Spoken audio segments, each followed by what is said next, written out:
कुछ देर पहले जब प्रधानमंत्री मोदी व्हाइट हाउस पहुंचे तो इस दौरान राष्ट्रपति जो बाइडेन और फर्स्ट लेडी जिल बाइडेन ने उनका शानदार स्वागत किया। और यह वो क्षण था जब पूरा व्हाइट हाउस मोदी मोदी के नारों से गूंज रहा था।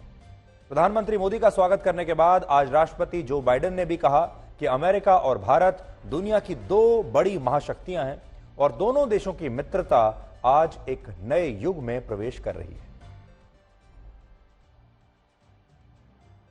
जबकि प्रधानमंत्री मोदी ने कहा कि वर्ष 1994 में जब वो एक आम भारतीय की तरह अमेरिका आए थे तब उन्होंने व्हाइट हाउस के बाहर खड़े होकर अपनी एक फोटो खिंचवाई थी, लेकिन आज व्हाइट हाउस में उनका जबरदस्त स्वागत हुआ और यह स्वागत भारत के 140 करोड़ लोगों का सम्मान है।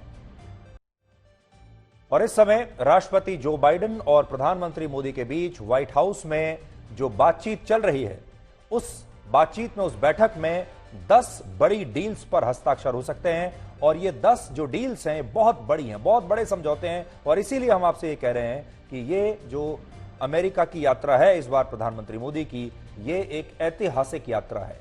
क्यों है, अब देखिए। इनमें जिस डील के तहत अमेरिका अपने जेट इंजन की टेक्नोलॉजी भारत को ट्रांसफर करेगा, उस पर अमेरिका की जनरल इलेक्ट्रिक कंपनी ने भी अपनी सहमति दे दी है और यह बहुत बड़ी डील होगी। ये वही अमेरिकी कंपनी है जिसने F414 नाम का ये जेट इंजन विकसित किया है और अब इस कंपनी के साथ भारत की हिंदुस्तान एरोनॉटिक्स लिमिटेड का एक कॉन्ट्रैक्ट होगा जिसमें ये दोनों कंपनियां भारत में इस जेट इंजन का उत्पादन करेंगी और भारत इसकी मदद से अपने स्वदेशी लड़ाकू विमान तेजस MK2 के नए वर्जन के फाइटर जेट्स का निर्माण कर पाएगा। ये वो इंजन है जिसके पीछे पूरी दुनिया लगी हुई है। दुनिया का हर बड़ा देश इस इंजन को लेना चाहता है। ये जेट इंजन है, लेकिन अमेरिका इसे किसी को देता नहीं। लेकिन भारत आज इस इंजन को लेकर एक बहुत बड़ा कॉन्ट्रैक्ट साइन कर लेगा अमेरिका के साथ और ये एक टर्निंग पॉइंट है भारत की एविएशन हिस्ट्री में भी, और भारत इसके जरिए अपना लड़ाकू विमान खुद विकसित कर पाएगा। भारत दुनिया का पहला देश होगा जिसे अमेरिका जेट इंजन की टेक्नोलॉजी ट्रांसफर करेगा। दूसरी डील प्रीडेटर ड्रोन्स को लेकर है जिसमें भारत को अमेरिका से कुल मिलाकर 30 ड्रोन्स मिलेंगे और यह डील 25,000 करोड़ रुपए के आसपास की डील होगी। ये ड्रोन भी अमेरिका ने आज तक नेटो देशों के अलावा किसी और देश को नहीं दिए हैं। ये वो ड्रोन की तस्वीर अभी हमने आपको जो दिखाई, दुनिया का सबसे खतरनाक ड्रोन ये माना जाता है जो अब हमारे पास होगा। तीसरी बड़ी डील हथियारों के निर्माण को लेकर है जिसमें अमेरिका तोप, राइफल और दूसरे हथियारों का निर्माण भारत के साथ मिलकर कर सकता है। चौथी डील शिप रिपेयर एग्रीमेंट के बारे में है जिसके तहत अमेरिका के युद्धपोत और समुद्री जहाज की मरम्मत इंडियन शिपयार्ड्स में ही अब हो सकेगी। पांचवी डील सेमीकंडक्टर चिप्स के उत्पादन को लेकर है जिसमें अमेरिका भारत में सेमीकंडक्टर चिप्स का उत्पादन करने के लिए सहयोग करेगा और अमेरिका इसके तहत भारत की मदद से प्रोडक्शन हब बनने के मामले में चीन को पीछे अब छोड़ना चाहता है। अमेरिका की कंपनी माइक्रोन ने यह ऐलान किया है कि वो भारत में सेमीकंडक्टर चिप्स की मैन्युफैक्चरिंग यूनिट्स स्थापित करने के लिए लगभग 6,500 करोड़ रुपए निवेश करेगी और इस कंपनी के भारतीय मूल के CEO संजय मेहरोत्रा ने प्रधानमंत्री मोदी से भी मुलाकात की है। छठी डील H1B वीजा को लेकर है जिसमें अमेरिका भारत के लिए इस वीजा की नियम प्रणाली को बहुत आसान करेगा, इसमें बदलाव लाएगा। भारत से जो लोग अमेरिका में पढ़ने और काम करने के लिए जाते हैं उन्हें अमेरिका H1B वीजा जारी करता है और यह प्रक्रिया फिलहाल काफी मुश्किल है, जटिल है, लेकिन अमेरिका ने कहा है कि वो इसकी नियम प्रणाली को अब आसान बनाएगा और उसने भारत के अहमदाबाद और बेंगलुरु शहर में अपना कॉन्सुलेट यानी वाणिज्य दूतावास स्थापित करने का ऐलान किया है। भारत के अब तक 4 राज्य मुंबई, कोलकाता, चेन्नई और हैदराबाद में ही यूएस कॉन्सुलेट्स मौजूद हैं और इनमें एक डील जो है वो मिनरल सिक्योरिटी पार्टनरशिप को लेकर भी है। ये भी एक बहुत बड़ी डील है। ये अमेरिका की अध्यक्षता में काम करने वाला वो संगठन है जिसमें अब तक दक्षिण कोरिया, कनाडा, जापान, ऑस्ट्रेलिया और यूरोप के देश ही शामिल थे, लेकिन अब भारत को भी इसमें जगह मिल सकती है और यह संगठन उन मिनरल्स की सप्लाई चेन को सुरक्षित बनाने के लिए काम करता है जो mobile phones, computer, solar panels, electric cars और ग्रीन टेक्नोलॉजी बनाने के लिए बहुत जरूरी माने जाते हैं। और चीन इस डील से काफी नाराज हो सकता है क्योंकि इन मिनरल्स की ग्लोबल सप्लाई चेन को चीन काफी हद तक कंट्रोल करता है और प्रभावित करता है। लेकिन भारत अब चीन के लिए यहां भी एक बड़ी चुनौती बन जाएगा। इसके अलावा अमेरिका की अंतरिक्ष कंपनी, अमेरिका की जो एजेंसी है, अंतरिक्ष एजेंसी नासा, और भारत की अंतरिक्ष एजेंसी इसरो के बीच भी एक बड़ी डील हो सकती है। इसरो अमेरिका के उस आर्टेमिस अकॉर्ड्स का हिस्सा बन सकता है जिसके तहत अंतरिक्ष के क्षेत्र से जुड़े अलग अलग मिशंस के लिए नासा और इसरो साथ मिलकर काम करेंगे और इनमें अंतरिक्ष और मानव मिशन भी शामिल होगा। तो इससे पहले वॉशिंगटन डीसी पहुंचने पर जब प्रधानमंत्री मोदी के सम्मान में हवाई अड्डे पर फ्लाइट लाइन सेरेमनी का आयोजन हुआ तो उस समय वहां तेज बारिश हो रही थी, लेकिन इस बारिश के बीच प्रधानमंत्री मोदी राष्ट्रगान के लिए खुले आसमान के नीचे बारिश में ही खड़े रहे और ये तस्वीरें आज आप सबके सीने को गर्व से चौड़ा कर देंगी। देखिए, इस तरह से यहाँ पर लहराता हुआ नजर आ रहा है। ये तस्वीरें बहुत कुछ कह रही हैं। दोनों देशों के बीच जो मजबूत होते रिश्ते हैं वो और कैसे आगे एक नए कीर्तिमान की तरफ आगे बढ़ रहा है। इस मुलाकात में राष्ट्रपति जो बाइडेन और फर्स्ट लेडी जिल बाइडेन ने औपचारिक रूप से प्रधानमंत्री मोदी का व्हाइट हाउस में स्वागत किया और इस दौरान प्रधानमंत्री मोदी ने राष्ट्रपति बाइडेन और फर्स्ट लेडी जिल बाइडेन को कुछ खास तोहफे भेंट किए हैं और आज उन्हें आपको उन तोहफों के बारे में हम जरूर बताना चाहेंगे। इनमें जिस तोहफे की सबसे ज्यादा चर्चा हो रही है उसका जिक्र कृष्ण यजुर्वेद में मिलता है।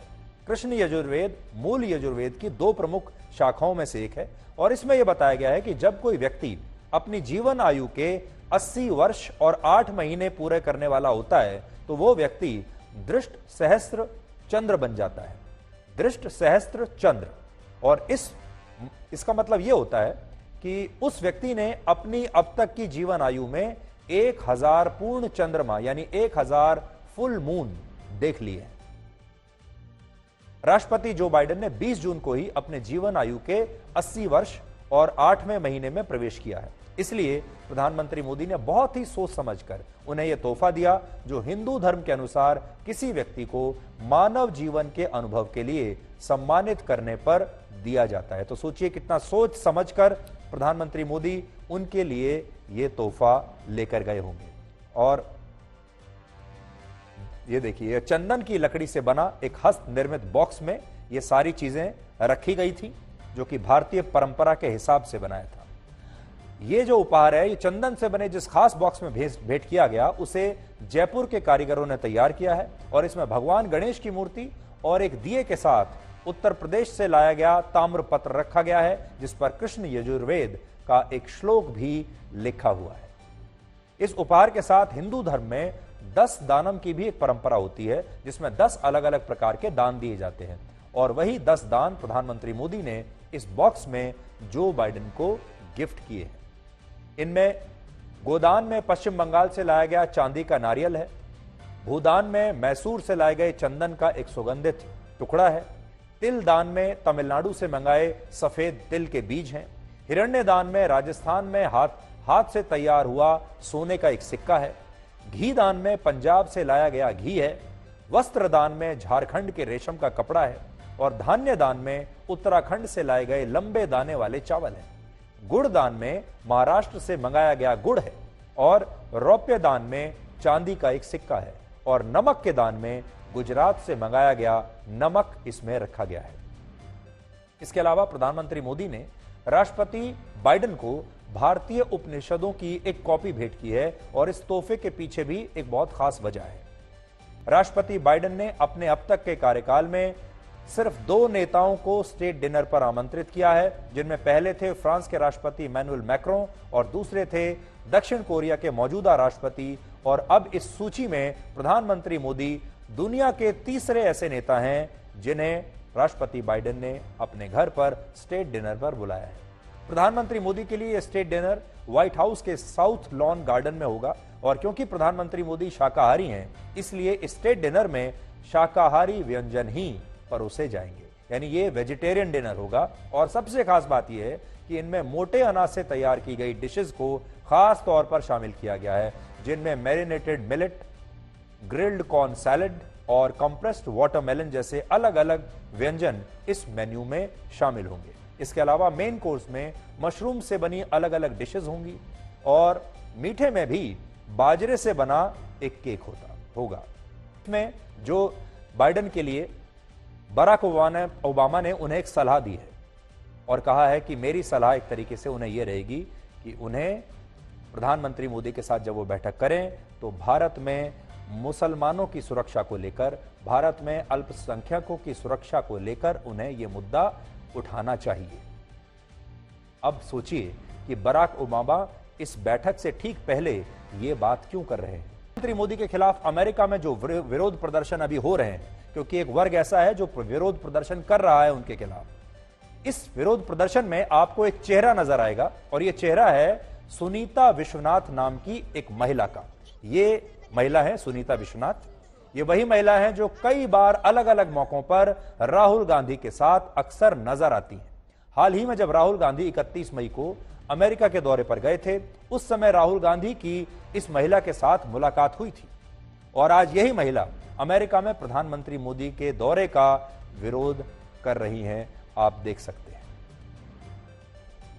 सुनीता विश्वनाथ नाम की यह महिला हिंदूज फॉर ह्यूमन राइट्स नाम की एक संस्था की को फाउंडर है और बड़ी बात यह है कि इस संस्था की वेबसाइट पर प्रधानमंत्री मोदी की स्टेट विजिट का विरोध करने के लिए 24 पन्नों का एक डॉक्यूमेंट अपलोड किया गया है, जिसके जरिए प्रधानमंत्री मोदी के खिलाफ नफरत भड़काने की कोशिश की गई है। अब क्या आप इसे संयोग मानेंगे कि यही महिला जब कुछ दिन पहले राहुल गांधी अमेरिका जाते हैं तो उनके साथ बैठी हुई मिलती हैं। उनके साथ इस महिला की तस्वीर है, ये देखिए जो आपकी स्क्रीन पर है, राहुल गांधी के साथ इस बैठक में है और फिर यही महिला आज आपको नजर आती हैं प्रधानमंत्री मोदी के खिलाफ विरोध प्रदर्शन करते हुए। प्रधानमंत्री मोदी की ये जो यात्रा है अमेरिका की, हाइप तो बहुत है, लोग इसे ऐतिहासिक कह रहे हैं, आज तक का सबसे सफल दौरा मान रहे हैं। हाइप हमने देख लिया, बॉडी लैंग्वेज की बात, भीड़, नारेबाजी, डांस, रंगारंग कार्यक्रम, जश्न, but where is the substance. तो हम ये चाहेंगे कि हाइप हम देख चुके हैं, आप हमारे दर्शकों को बताइए कि सब्सटेंस कहां है। मुझे लगता है हाइप तो जरा भी नहीं है, इट इज ओनली सब्सटेंस। आप देखिए कि ऐसे भारत का कोई नेता कभी दूसरी बार यूएस कांग्रेस को एड्रेस करने के लिए बाईपार्टिसन दोनों पार्टियों द्वारा आज तक बुलाया गया है क्या? प्रधानमंत्री जी का स्टेट विजिट के साथ साथ यूएस कांग्रेस को दूसरी बार एक 7 साल के अंतराल में एड्रेस देने का न्योता मिला है। प्रेसिडेंट बाइडेन, हर एक्सीलेंसी फर्स्ट लेडी, जिस प्रकार से उन्होंने पूरा समय अलग अलग कार्यक्रम, अलग अलग विषयों को लेके बायलैटरल मीटिंग के अलावा, स्टेट बैंक्वेट के अलावा और जो कार्यक्रम रखे हैं वो अपने आप में काफी ऐतिहासिक है। जिस प्रकार से वहां पे यूएन में अंतर्राष्ट्रीय योग दिवस का कार्यक्रम मनाया गया, एक नया कीर्तिमान बना कि Guinness book of world record में तो आया ही, लेकिन हर भारतवासी का सीना चौड़ा हुआ हमारे प्रधानमंत्री जी को सबके 180 देशों के प्रतिनिधियों के बीच में योग करते हुए रिचर्ड गेयर प्रसिद्ध कलाकार के साथ। मैं समझता हूं इस विजिट में उद्योग जगत के लोगों ने जो स्वागत किया है प्रधानमंत्री जी का, जिस प्रकार से भारत की डायस्पोरा ने प्रधानमंत्री नरेंद्र मोदी जी में अपना विश्वास जताया और जो उत्साह दिखाया, इस विजिट के हर एक पहलू को अगर आप देखें, हर पहलू में नयापना है, हर पहलू में विश्वसनीयता है।